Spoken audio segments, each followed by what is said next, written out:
కొన్ని సినిమాలు థియేటర్లో సత్తా చాటుతాయి, మరికొన్ని సినిమాలు ఓటీటీల్లో దూసుకెళ్తాయి. కానీ ఇంకొన్ని చిత్రాలు మాత్రం థియేటర్లో కాసుల వర్షం కురిపించినా కూడా ఓటీటీలోకి ఎప్పుడు వస్తాయా అంటూ ప్రేక్షకులు 1000 కళ్ళతో ఎదురు చూస్తూ ఉంటారు. అలాంటి లిస్టులోకి ది కేరళ స్టోరీ కూడా వస్తుంది.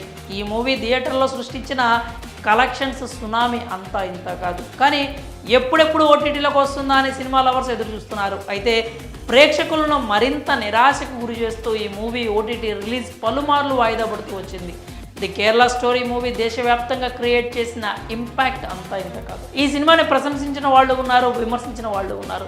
థియేటర్లో ప్రదర్శించకూడదు, బ్యాన్ చేయాలంటూ డిమాండ్ చేసిన వాళ్ళు కూడా ఉన్నారు. అయితే అన్ని అవరోధాలను దాటుకొని ఈ మూవీ 2023 మే 5న థియేటర్లో విడుదలైంది. మంచి పాజిటివ్ టాక్తో బాక్సాఫీస్ వద్ద కోట్ల వర్షం కురిపించింది. కేవలం 20 కోట్ల బడ్జెట్లో తెరకెక్కిస్తే ఏకంగా 300 కోట్లకు పైగా కలెక్షన్స్ రాబట్టి అందరినీ అబ్బురపరిచింది. థియేటర్లో స్ట్రాంగ్ మౌత్ టాక్ సొంతం చేసుకున్న ఈ మూవీ ఎప్పుడెప్పుడు ఓటీటీలోకి రిలీజ్ అవుతుందా అని సినిమా లవర్స్ అంతా ఎదురు చూశారు. ఈ సినిమా ఎన్నిసార్లు ఓటీటీ రిలీజ్ అవుతుందని చెప్పినా కూడా అది రిలీజ్ కాలేదు. దాదాపు 10 నెలలుగా వస్తుంది. ఇప్పటికీ ఓటీటీలోకి రాకపోవడంపై ప్రేక్షకులు నిరాశలో ఉన్నారు. కానీ ఎట్టకేలకు ఈ movie official OTT release date అయితే వచ్చేసింది.